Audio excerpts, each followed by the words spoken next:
Hello everyone, मैं रचना welcome करती हूँ आपका अपने चैनल पर और ये उम्मीद करती हूँ कि मेरा आज का टॉपिक आपको पसंद आएगा। अगर इतना प्यार करने पर और अपना बेस्ट ट्राई करने के बाद भी किसी को अपना प्यार नहीं मिल रहा तो वो क्या करे?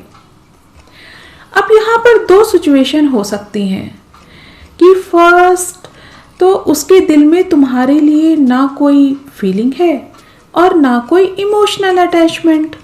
वो तुमसे बात तो करता है या करती है बट उसकी बातों से प्यार वाली वाइब्स नहीं आती हैं। आई मीन टू से वन साइडेड लव। अब कई बार दूसरों को ब्लेम करने से पहले खुद पर भी ध्यान देना चाहिए कि कहीं हमारी खुद की गलती के कारण, जैसे कि हमारा उस इंसान के पीछे पीछे भागना, उसे चेज करना, उसे परेशान करना कि मुझसे बात करो, मुझसे प्यार करो, मुझे एक्सेप्ट करो, मुझे तुमसे प्यार है, ये सब प्यार नहीं पागलपन है। और ऐसे पीछे पड़ने से तुम्हारी खुद की वैल्यू डाउन हो रही है। और प्यार उसी चीज़ से होता है जो कीमती हो और वैल्यूएबल भी।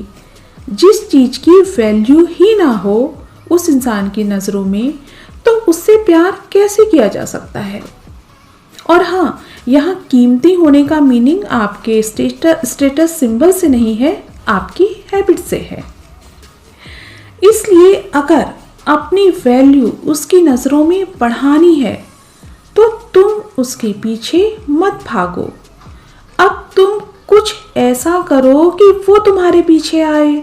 खुद पर वर्क करो, बिजी रहो, अपने करियर पर फोकस करो, हमेशा उसके लिए ना ही अवेलेबल रहो और ना ही ये एहसास दिलाओ कि तुम ऑलवेज उसके साथ हो। क्योंकि यही रीज़न होता है कि लोग हमें फॉर ग्रांटेड लेने लग जाते हैं। अब किसी की हेल्प करना अच्छी बात है मगर ऑलवेज हम चाह कर भी कभी किसी के लिए कुछ नहीं कर पाते हैं। सारी सिचुएशन हमारे हाथ में नहीं होती है और वो इंसान जो तुम्हें कुछ समझता भी नहीं है उसके लिए तुम्हारी ये हेल्प वाली फीलिंग भी एक मजाक ही है। इसलिए स्पेशली वन साइडेड लव के इस रिलेशन में इस टाइप की फीलिंग पर कंट्रोल करना चाहिए।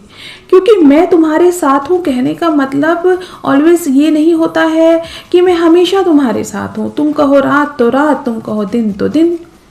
और वैसे भी उस इंसान को तो पता है कि तुम कहीं जाने वाले नहीं। जब कहीं से उसकी बात नहीं बनेगी तो तुम तो हो ही ऑलवेज अवेलेबल। इसलिए अपनी पर्सनैलिटी को इम्प्रूव करो। कुछ ऐसा करो कि तुम ही नहीं वो भी तुम्हें ढूंढे, उसके मन में भी तुम्हारे लिए प्यार वाली फीलिंग आए।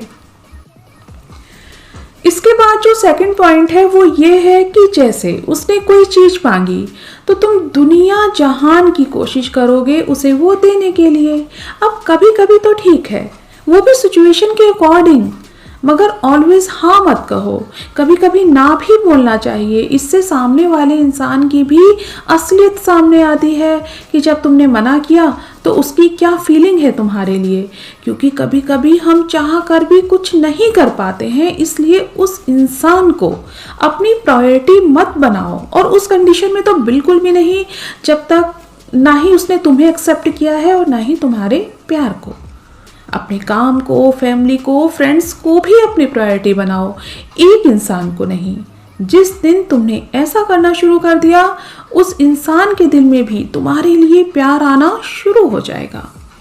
यहाँ पर मेरी बातों को गलत वे में मत लेना कि किसी की हेल्प ना करके आपको बुरा इंसान नहीं बनना है, मगर कई बार सिचुएशन के अकॉर्डिंग ऐसा करना पड़ता है। और ऐसे में तुम्हारी वैल्यू भी उसकी नज़रों में बढ़ेगी कि तुम भी बिजी हो, ऑलवेज अवेलेबल नहीं हो उसके लिए। और अब जो नेक्स्ट पॉइंट है वो ये है कि जैसे हो वैसे रहो। खुद को चेंज मत करो किसी के लिए, क्योंकि ऐसे तुम प्यार नहीं कर रहे हो, प्रूफ करने की कोशिश कर रहे हो। सिचुएशन के अकॉर्डिंग बुरी आदतों को चेंज करना अच्छी बात है, मगर यदि ऐसा कुछ नहीं है तो खुद को ओरिजिनल ही रखो, डुप्लीकेट नहीं।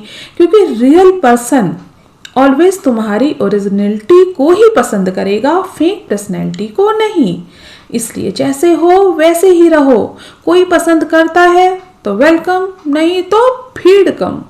किसी को इम्प्रेस करने के लिए अपनी अच्छाइयों को मत छोड़ो।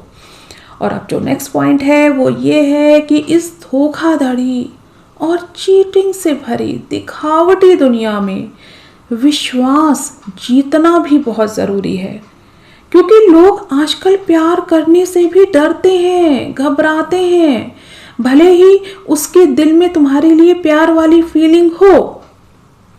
अब सोशल मीडिया में आए दिन प्यार में झूठ, फरेब, चीटिंग टाइप की खबरें आती ही रहती हैं। हो सकता है कि उस इंसान के साथ पास्ट में कुछ ऐसा हुआ हो कि उसका प्यार पर से विश्वास ही उठ गया हो, क्योंकि कई बार जब कोई इंसान किसी धोखे का शिकार हो जाता है तो अपने दिल के आसपास एक दीवार सी खड़ी कर देता है। और तुम्हें उस दीवार को तोड़ना नहीं है, तुम्हें तो विश्वास जीतना है कि वो खुद ही तुम्हारे लिए खुशी खुशी वो दीवार तोड़े और तुम्हें एक्सेप्ट करे। और अब जो नेक्स्ट पॉइंट है वो है पेशेंस। अब अगर ग्रोथ स्लो हो रही है तो हो तो रही है ना, एक जगह पर तो नहीं खड़े हो तुम। अगर तुम्हें ये लगता है कि वो इंसान तुम्हें समझने लग गया है, भले ही देर से ही सही, तो थोड़ा और पेशेंस रख लो, क्योंकि प्यार सच्चा ही करो, फेक नहीं। क्योंकि अगर प्यार सच्चा होगा तो किस्मत मिला ही देगी।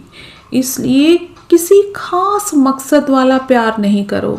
अगर ऐसा कुछ दिल में है तो पीछे हट जाओ, क्योंकि ऐसे प्यार में बहुत दिल टूटते हैं। तुम उसमें अपना नाम मत जोड़ो। अब अपनी फर्स्ट सिचुएशन पर आते हैं, जहां से वीडियो हमने स्टार्ट किया था कि जब वो इंसान तुमसे प्यार ही नहीं करता तो तुम्हें उसका प्यार कैसे मिलेगा। अब तुम्हारा प्यार भले ही सच्चा हो, मगर यदि उसने ये ठान ही लिया है कि ना तो वो तुम्हें समझना चाहता है और ना ही तुम्हारे प्यार को, तो तुम्हें भी अब ये एक्सेप्ट कर ही लेना चाहिए कि तुम गलत जगह पर अपना बेस्ट ट्राई कर रहे हो। क्योंकि गलत इंसान से प्यार व केयर करना भी गलत है। वो तुम्हें कभी नहीं समझेगा, इसलिए तुम्हें उसे अपने हाल पर छोड़ देना चाहिए कि भाई अब तू जा, ये मेरी लाइफ का दी एंड नहीं है। एक्चुअली एक तरफा प्यार मत करो। अपने प्यार को और इंतज़ार को एक लिमिट तक ही रखो। जब तुम्हें ये फील होने लगे कि अब और नहीं, तो बस यहाँ पर खुद को स्ट्रांग बनाओ, प्रैक्टिकल बनो और उस इंसान को टाटा बाय बाय बोल के आगे बढ़ जाओ। नहीं तो एक दिन ऐसा प्यार तुम्हारे ही खिलाफ हो जाएगा, स्ट्रेस देगा, प्रोफेशनल ग्रोथ भी रुक जाएगी और बोझ भी बन सकता है एक तरफा प्यार, वन साइडेड लव। और वैसे भी एक लंबे इंतजार के बाद प्यार खत्म हो ही जाता है। और आगे बढ़ो इस उम्मीद के साथ कि कहीं कोई और तुम्हारा इंतजार कर रहा हो और यहाँ पर वन साइडेड लव नहीं, दोनों तरफ से प्यार हो। इसलिए ये उम्मीद कभी मत खोना और साथ में मेरा मोटिवेशन बढ़ाने के लिए चैनल को सब्सक्राइब, वीडियो को लाइक एंड शेयर भी कर देना।